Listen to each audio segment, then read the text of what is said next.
We are opening a genuinely terrifying case file today. It's a story completely grounded in actual police records, but layered in this inescapable cold dread and psychological terror. Picture this: heavy rain, flickering neon lights reflecting off wet asphalt, and an abandoned building hiding a secret that literally no one wants to talk about. Welcome to VexmoraXFiles, Case File 01, The Mystery of Room 302. Let's dive straight into this explainer. It all begins with a sudden, unexplainable sound. It's 2:13 a.m., and a call hits the New York Police Dispatch Center. At first, there's absolutely no voice, just the heavy, rhythmic sound of panicked breathing. The operator is practically begging, asking over and over, "Hello, who is this?" For agonizing seconds, dead silence, until a terrified man finally whispers into the receiver, "Room 302. He came back." And in the very next second, a blood-curdling scream tears through the line. But here is the absolute most chilling anomaly of this entire investigation. The man who made that panicked phone call, the man whose scream just silenced the dispatch center, he had already been declared legally dead exactly 5 minutes earlier. So you have to ask yourself, how exactly does a dead man make a phone call? Part 1. The Blackwood Grand Hotel, New York, October 1993. 4. That is the exact number of unexplained, brutal deaths that occurred inside room 302 over a violently short 3-year period. We are talking 4 distinct victims, 4 closed caskets, and 4 times the authorities walked into that locked room and found a scene they absolutely could not rationally explain. And it wasn't just the deaths themselves. It was what was always left behind. Because after every single one of those 4 deaths, investigators found the exact same disturbing sentence scrawled across the glass of the room's mirror. "I'm still here." So enter our primary subject for this case, Ethan Carter. He's this highly regarded crime journalist out of Chicago, well known for solving bizarre, dangerous cases that completely stumped the police.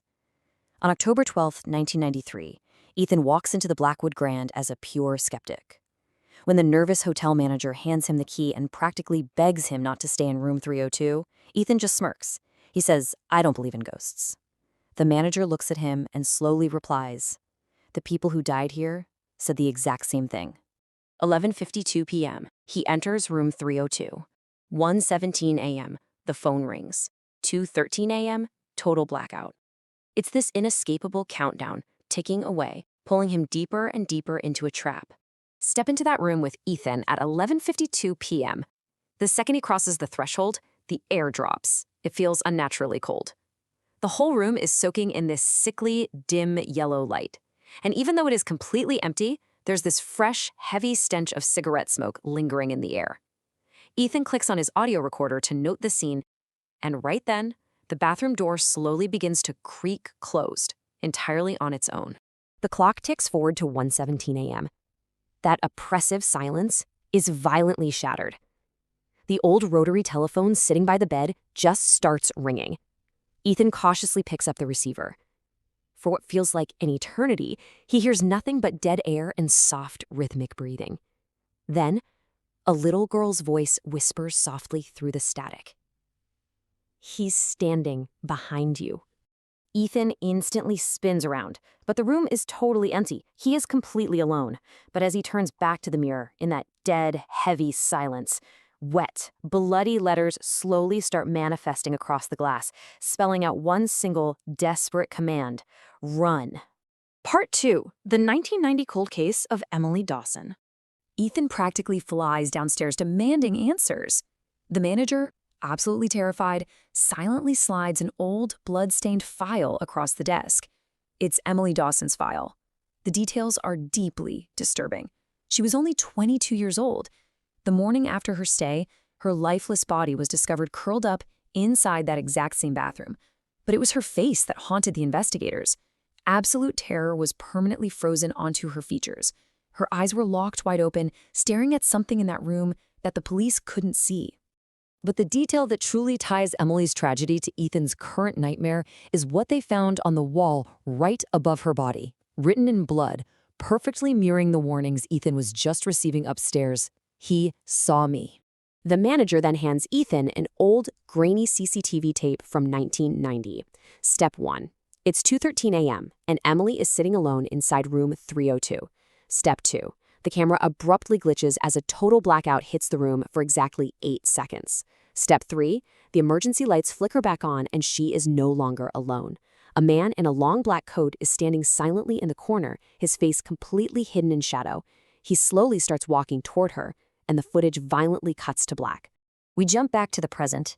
Ethan, armed with this horrifying knowledge, goes back up to room 302.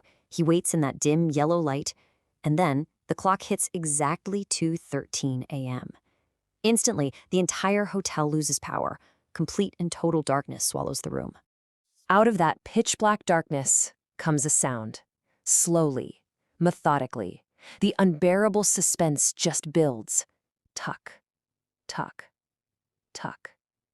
It's the heavy, rhythmic thud of large boots moving deliberately across the old wooden floorboards, getting closer and closer to Ethan. With violently trembling hands, Ethan switches on his flashlight, piercing the dark. The man from the 1990 tape is standing directly in front of him. But when Ethan looks at the man's face illuminated by the beam, his blood literally freezes. The man staring back at him in the dark wears his exact own face, a perfect, terrifying doppelganger. Before Ethan's brain can even process this impossibility, the mirror in the room explodes on its own. Glass violently shatters everywhere, and across the jagged remains, a new message instantly bleeds into existence. You're next. And the psychological terror only deepens from here. At that exact moment, Ethan's audio recorder clicks on all by itself. It starts recording, capturing a voice saying, "What started in 1990 ends tonight." But the truly horrifying reality? The voice on that tape belonged to Ethan himself, speaking words he had never said in real time. Suddenly, every single light inside the room dies again. A second, suffocating blackout. The room is drowning in darkness. Ethan's breathing grows frantic. His hands are shaking uncontrollably now. And then, from the pitch black, directly behind his ear, a slow, sinister whisper cuts right through the silence. "You're not leaving this room alive." Ethan forces himself to slowly turn around. The entity is now standing literally inches away, but it no longer looks like Ethan. It has dead, white eyes. A horrific, burned smile is stretched impossibly wide across its face, and gripped tightly in its rotting hand is the exact same 1990 case file Ethan had just been reading. Suddenly, all light and sound completely cut out entirely. The room is totally dead, but echoing in the absolute crushing darkness, a final, haunting voice slowly declares, "Case is not closed." So what do you think? Was there truly a dark, paranormal spirit trapped inside room 302, claiming victims in an impossible, violent loop? Or was something out there desperately trying to hide a terrifying, grounded secret from that 1990 cold case? Who exactly was the mysterious man seen right before every single death? The truth of room 302 remains entirely unsolved. The evidence just stops here, leaving us completely in the dark. I really hope this explainer helped you visualize the sheer terror woven into these police files. We are going to be back to dissect another deep and terrifying mystery very soon, so please don't forget to subscribe to VexmoraXFiles. Until then, keep a very close eye on the shadows.